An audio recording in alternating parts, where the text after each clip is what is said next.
Hello everyone, and this is NLP Radio on stream. Today we're speaking in our studio.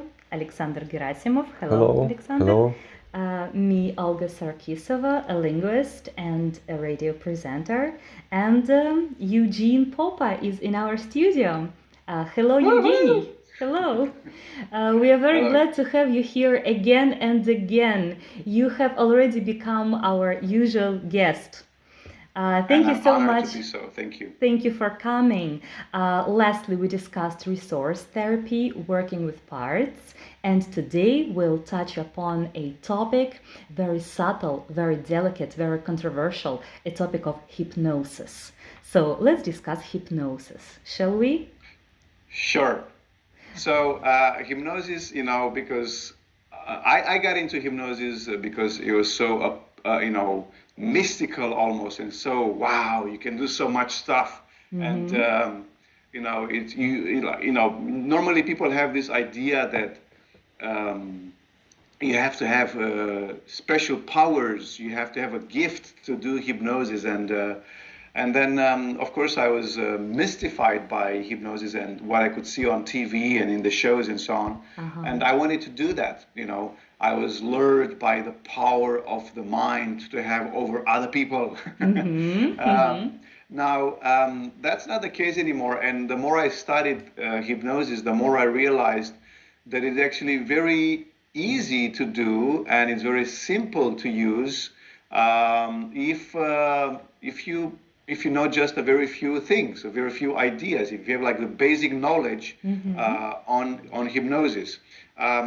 And like, for instance, when we are teaching hypnosis courses, I tell people it's not the techniques that matter so much, but it's the principle. So if you understand how the mind works, then you can make your own techniques. And it happened to me many times when I was working with clients in my office, where working with them actually, a technique was created, so to speak, just by me interacting with this client, with this person. On the spot, right? Created by you. Exactly. Exactly.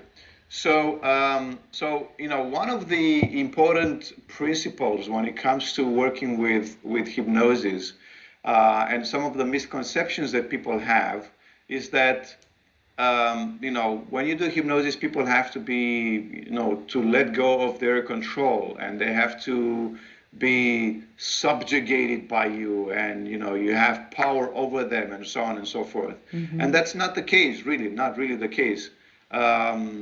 So in order to achieve hypnosis, in order to have a hypnotic result, what is important is the following. One, the person has to want it, right? Two, they have to follow your directions, your suggestions. Three, they have to have kind of like a playful attitude, all right, towards it. The hypnotist, whatever they say, has to say it with confidence and in such a way that it will not raise any questions in the client's mind. To say with confidence, what exactly? You mean? The suggestions, right? So if I tell you, do this or do that, there's one thing for me to say, and your left hand is raising. It's one way of saying it. And the other one is like, and your left hand is raising now. Okay. Right? Okay. That's confidence. It's like, when I say it, there's no question in my mind that that's not going to happen. All right? There's no question, there's no doubt in my mind. That is the attitude. Now, you may not be convinced yourself. It doesn't matter. You have to say it with that attitude, even if you yourself, the hypnotist, are not convinced. All right? Yes. All right. And then another element which has to happen is the client has to follow and put into action the suggestions that he gets from the hypnotist. So if I tell you, for instance, if I tell you imagine a blue ball, If you say, well, my ball is red, then you're not following my directions, and therefore we won't be able to work. In order for this to work, you have to imagine what I tell you to imagine. Evgeny, probably a question is a bit provoking, but still it's going to Yes. be interesting for the listeners. You have said that the one with who the experiment is being made, how do we call this person on whom we are Client. practicing? Let's just call it client. Oh, okay, a patient, a client. He has to want it himself. But, however, isn't the real power of hypnosis when a person doesn't even notice that he is already being hypnotized? Isn't that the real power of it? I don't think so. Would you please dwell on that? Because when you are when you're doing hypnosis, again, it depends for which purpose you're doing it. All right? Because you can do it for stage show. Now, if you're doing hypnosis for stage show, it's one way. If you're doing hypnosis for therapy, it's a different way. I believe if you're doing that's hypnosis for on the therapy. street, it's a different way. So it really depends on the purpose. Now, what I define is doing hypnosis for therapy, for intervention. I see. So we specify that it's correct when we talk about in purpose of therapy, because when we are seducing, for example, it should be a different approach, not a conscious approach. Yeah, well, even there, you cannot seduce anyone if they are not going to listen to you. Or and I'll look give you at an you. example. Yes, I'm giving you an example. If you're wanting to seduce somebody who doesn't speak your language and you want to seduce him by talking to that person, you won't be able to.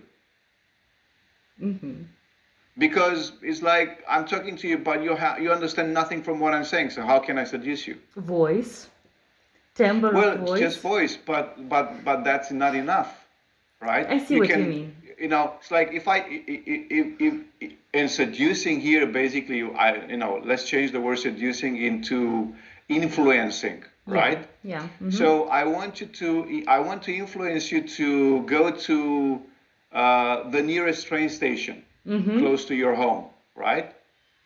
Well, how will I transmit this information to you if you don't understand what I'm saying?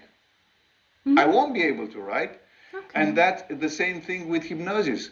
If I will tell you something, but your mind is shut and doesn't want to take in the information I'm giving to it, then nothing's going to change. That's why you have to want to have it, and not only to want it, you have to act upon the suggestions. Okay. So you mean that other factors we don't perceive, such as voice, sounds, visual influence, or whatever, touching. All of those are very important for sure. And from my experience, I'll give you an example. I was teaching a class one day, and then this lady was in the very first day. This was right after hello. She paid 1,500 euros to be in that class. Okay. And she, we said hello, and then she looked in my eyes and said, "I bet you cannot make me do like a chicken." Okay. And then I said, "You're right, I can't. I don't even want to." And then I was like, "But you do have a little daughter, don't you?" And she said, "Yeah." And I said, "How old is she?" She's like 3 years old. "So please tell me, when you talk to your child, how do you tell your child that a chicken is doing?" And she was like, "Ah, son of a bitch," right? Because I made her did like a chicken. I made her clunk like a chicken. Why? Yes. I just changed the reference. I didn't have to hypnotize her. I just gave her an idea, a question, and made her clunk like a chicken. Right? And why did she do it? Because she wanted to answer my question. Right? Yeah. She had a dialogue with me. She wanted to answer my question. It's the same thing. That's what I'm saying. When you do hypnosis, you cannot do hypnosis if the person doesn't want to do hypnosis. doesn't want, let's say, to interact with you somehow, right? When he's not eager to get into connection with you. Yeah. And then that's why, for instance, it's I mean, nearly impossible to hypnotize somebody who doesn't like you or you don't like that person, Yeah. right? Because Logical. like involves trust. Uh-huh. So if I don't like you, then I don't trust you. And if I don't trust you, I won't follow your suggestions. And therefore, I won't do what you ask me to do. Yeah. Clear. You fully have answered. Okay. What are the basic myths that people have of hypnosis? Maybe the most frequent you have heard. Yeah. So I'm afraid to do hypnosis because you're going to control me, right?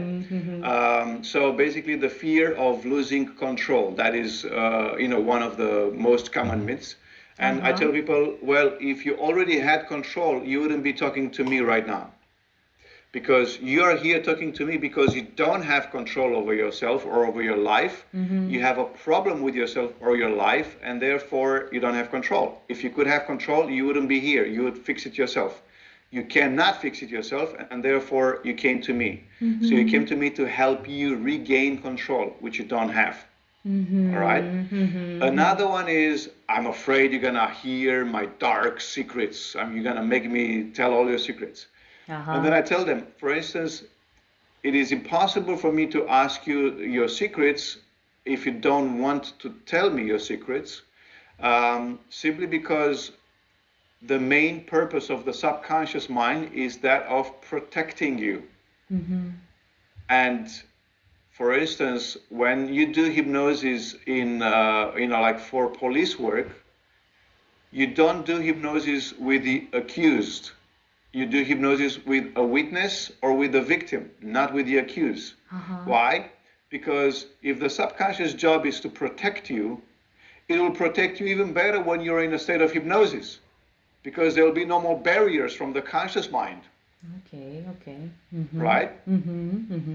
So this is another one. The fear of losing control, the fear of telling secrets.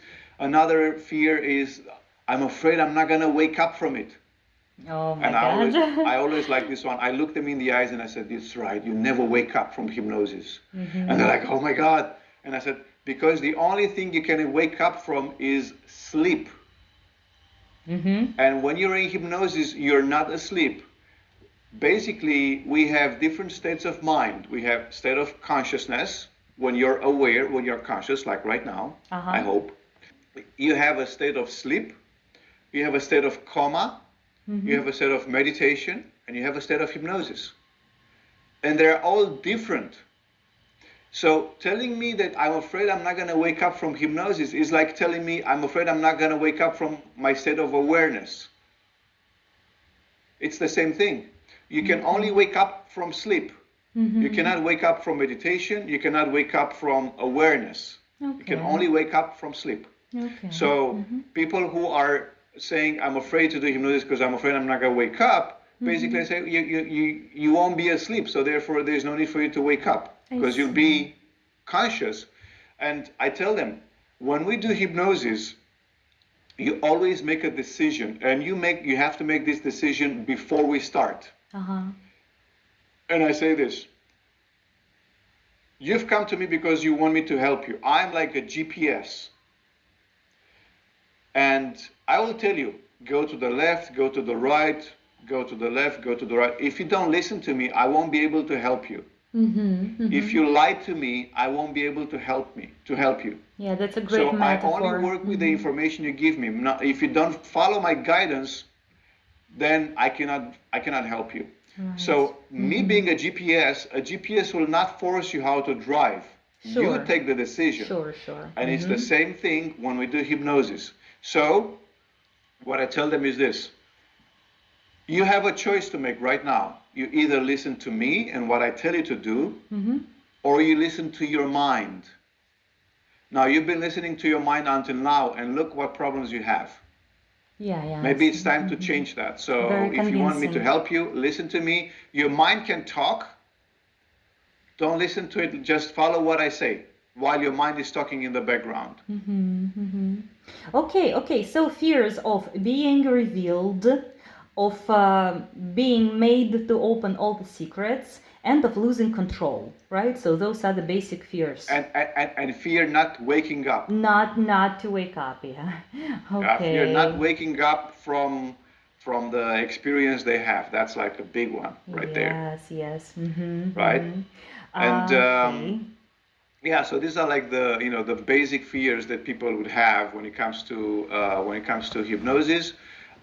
There might be some other ones, but these are like the most common ones.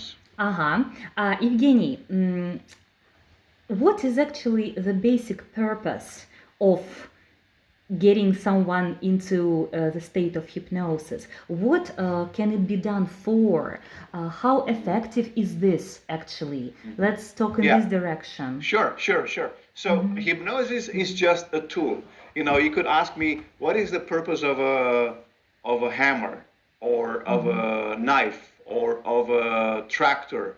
Really, whatever you want to use it for, right? It is a tool, and like any tool, you can use it in many different ways.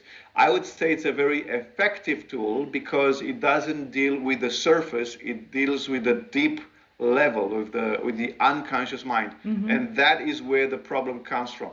I explain people, when you say I have a problem, what you are actually saying, you're saying, I have become aware of a problem which already existed. And I just faced with it, yeah. Exactly. And now I am aware of it. That's what you're actually saying. So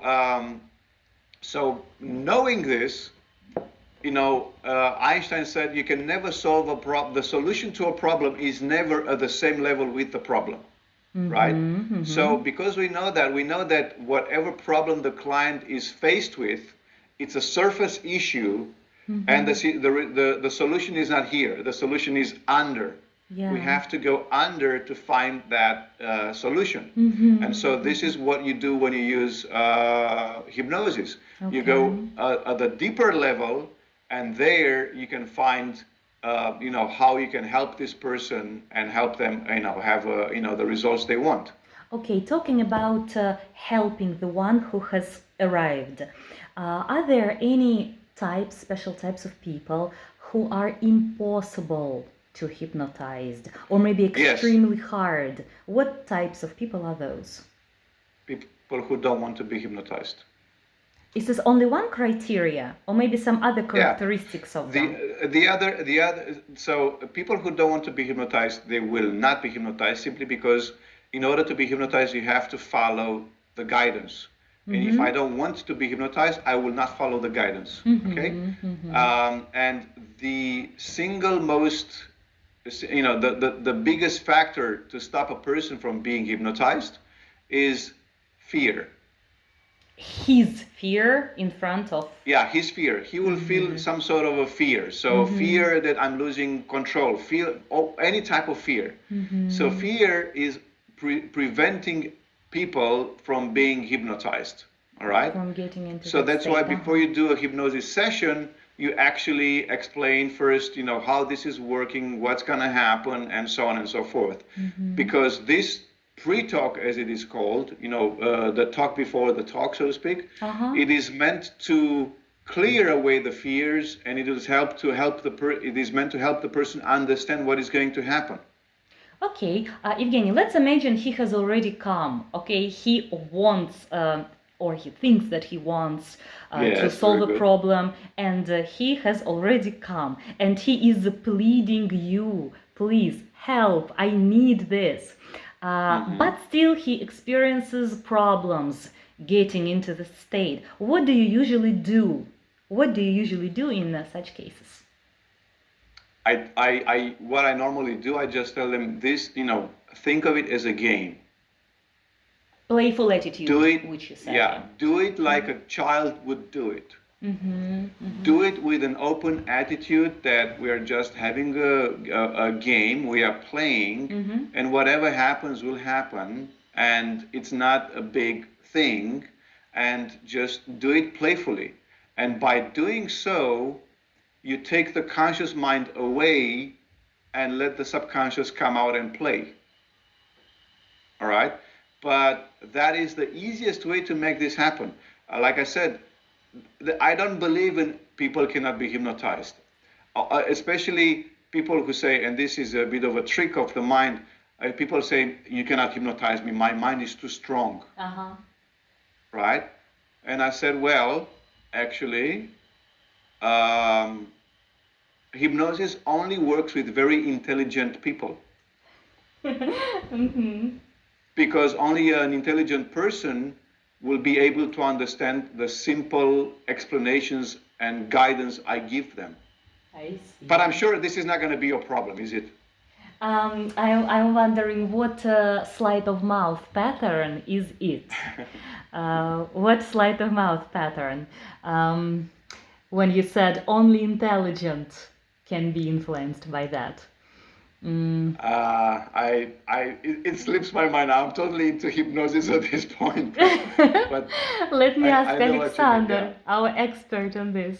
Okay, so Evgeny, Exactly. what are the usual steps and the sequence of steps? What's the order to immerse somebody into To do that a session? state? All right. Yes. So step number one is find out what they want. That's very important, right? Step one is find out what the client wants. Identify what they want, right? Step two is make sure that what they want is very, very clear to them. Like the desired outcome is, it has to be super clear. Okay? Right. So after you've done this, then you go to the next step where you explain to them how the session is going to go. All right? So you explain how the session is going to go. You explain what's going to happen. You give them what is called the pre-talk. Pre-talk. And the pre-talk has a few reasons. One is to establish that you know what you're talking about. Establish you as an authority. Dispel any fears and misunderstandings or misconceptions that the client might have. And third, very, very important, is to prepare the client for what is going to happen during the session. Now, if you do your pre-talk right, 95% of your work is done.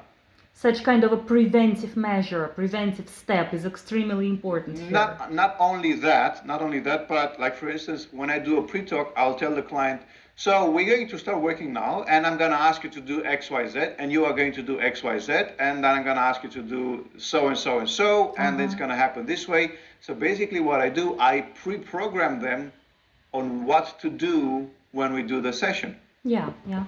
Okay. Right? Okay, so this is step 3.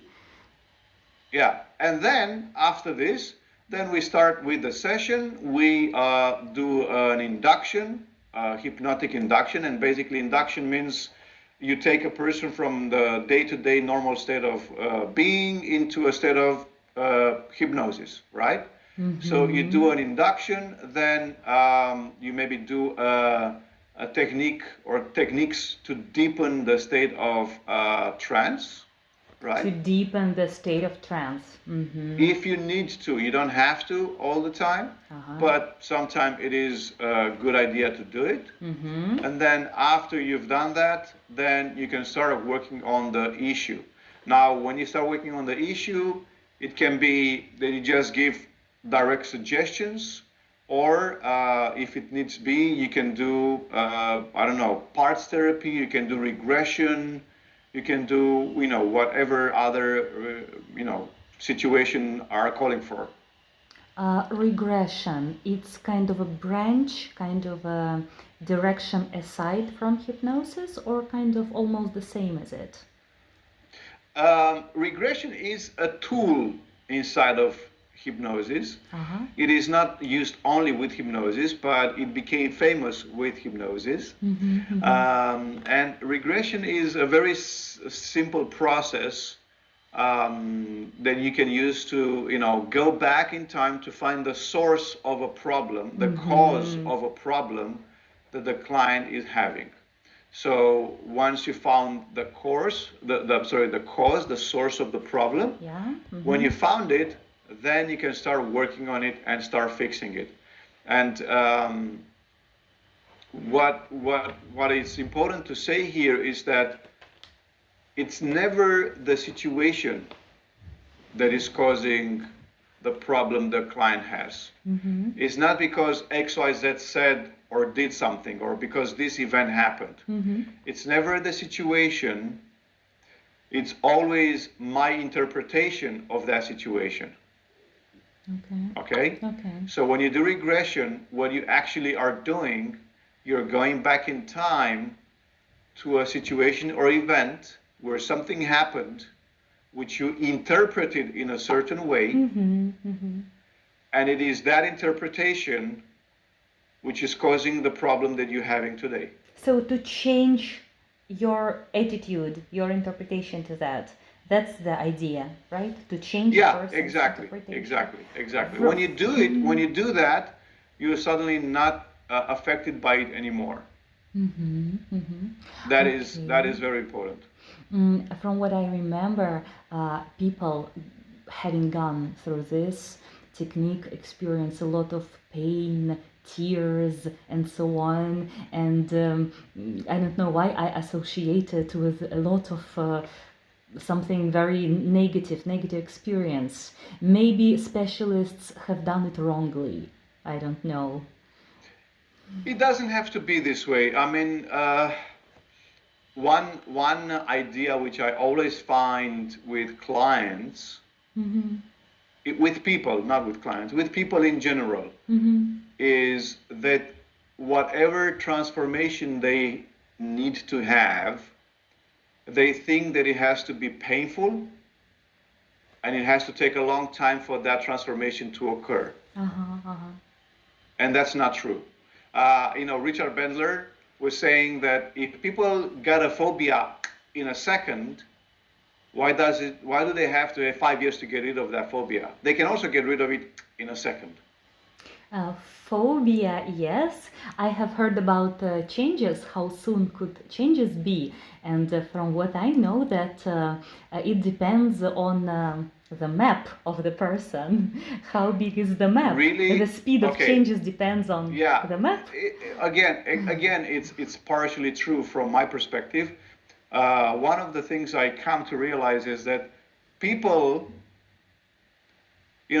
transformation or change, it means letting go of something or getting something new. That is what change is, right? Letting go of something or getting something new. Well, people don't have a problem with getting something new. They actually have a problem with letting go.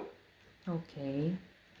So for most people, change or transformation, they have a problem with that because they actually don't want to or don't know how to let go of something.